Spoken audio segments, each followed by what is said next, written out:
পুজোর মরশুমের আগে দীর্ঘ প্রতীক্ষার অবসান। 3 মাস বন্ধ থাকার পর অবশেষে 8ই সেপ্টেম্বর থেকে খুলে গেল উত্তর সিকিম।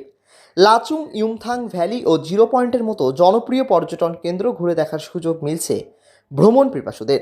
ফলে খুশির হাওয়া বইছে পর্যটন ব্যবসায়ী ও স্থানীয়দের মধ্যে। গত কয়েক মাস ধরে বারংবার ধস ও সড়ক সমস্যার কারণে NH10 ও 29 মাইল এলাকায় ভ্রমণ ঝুঁকিপূর্ণ হয়ে উঠেছিল। ফলে সিকিমমুখী পর্যটকের সংখ্যা হ্রাস পেয়েছিল ব্যাপকভাবে। সেই প্রভাব পড়েছিল হোটেল ব্যবসায়ী, স্থানীয় দোকানদার থেকে শুরু করে গাড়ি চালকদের ওপরও। এবার উত্তর সিকিমের দরজা খুলে যাওয়ায় তারা অনেকটাই স্বস্তির নিঃশ্বাস ফেলেছেন। তবে উত্তর সিকিম ভ্রমণে কিছু নতুন বিধিনিষেধ জারি করা হয়েছে। গ্যাংটক থেকে যাত্রা করলে বেলা 1টার মধ্যে সাংকালাং সেতু পার হতে হবে। লাচুং থেকে ফেরার পথে পর্যটকদের দুটোর মধ্যে টুং ব্রিজ অতিক্রম করা বাধ্যতামূলক। এছাড়াও 1 রাত 2 দিনের পরিবর্তে এখন থেকে ন্যূনতম 2 রাত 3 দিনের প্যাকেজ বুক করতে হবে, তাহলেই পারমিট মিলবে পর্যটকদের। পর্যটন ব্যবসায়ীদের মতে এই নিয়মই আসলে ব্যবসাকে ঘুরে দাঁড়াতে সাহায্য করবে।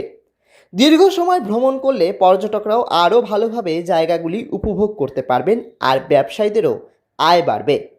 Himalayan hospitality and tourism development নেটওয়ার্কের সম্পাদক সম্রাট সান্যাল বলেন, 2 রাত 3 দিনের নিয়ম অত্যন্ত বাস্তবসম্মত। এতে পর্যটক সন্তুষ্ট হবেন, গাইডরা সম্পূর্ণ অভিজ্ঞতা দিতে পারবেন, আর ব্যবসারও উন্নতি হবে। আশা রাখছি যে পুজোর পর্যটন মরশুম আবার সুখের সময় ফিরিয়ে নিয়ে আসবে পর্যটন শিল্পের যারা জড়িত আছে। প্রচুর আমাদের এই রাজ্যেরও লোক, তাদের ইনভেস্টমেন্ট আছে নর্থ সিকিমে, এবং ওখানকার লোকাল স্থানীয় যারা গাড়ি চালক হোক বা গাইড হোক বা বিভিন্ন রকমের অ্যান্সিলারি সার্ভিসের সঙ্গে যুক্ত আছে, তারাও লাভবান হবে। আশা করছি সব মিলিয়ে পুজোর আগে একটি নতুন জোয়ার, পর্যটকদের ফিরে আসার জোয়ার আমরা হয়তো পাহাড়মুখী হবে, এবং আমরা আশা রাখছি যে আমরা যারা আছি তারা সঠিকভাবে পরিষেবা দিয়ে মানুষকে সুখকর স্মৃতি দিয়ে এখান থেকে ফেরাতে পারব। এরই মধ্যে আরও এক খুশির খবর। 27 সেপ্টেম্বর বিশ্ব পর্যটন দিবসের দিন খুলে দেওয়া হবে ডোকালাম সীমান্ত। এই জায়গাটিকে রণভূমি পর্যটন হিসেবে গড়ে তোলার পরিকল্পনা চলছে। ইতিমধ্যেই কয়েকটি বিশেষ দল প্রাথমিক সমীক্ষা করেছে। ব্যবসায়ীরা মনে করছেন, ডোকালাম পর্যটন চালু হলে বাংলার পাশাপাশি দেশের অন্যান্য প্রান্ত থেকেও ভ্রমণকারীরা ভিড় আরও বাড়বে।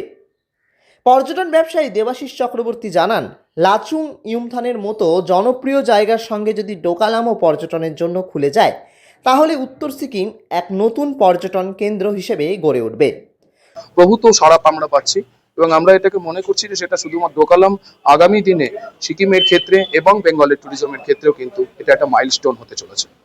উত্তর সিকিম ও ডোকালাম দুটোই একসঙ্গে খুলে গেলে সিকিমের পর্যটন ব্যবসায় নতুন দিগন্তের সূচনা হতে চলেছে। পুজোর মরশুমে এই সিদ্ধান্ত সিকিমকে দেশের অন্যতম আকর্ষণীয় ভ্রমণ কেন্দ্র করে তুলতে সক্ষম বলেই আশাবাদী পর্যটন মহল। দার্জিলিং থেকে ঋত্বিক ভট্টাচার্যের রিপোর্ট, লোকাল 18 বাংলা।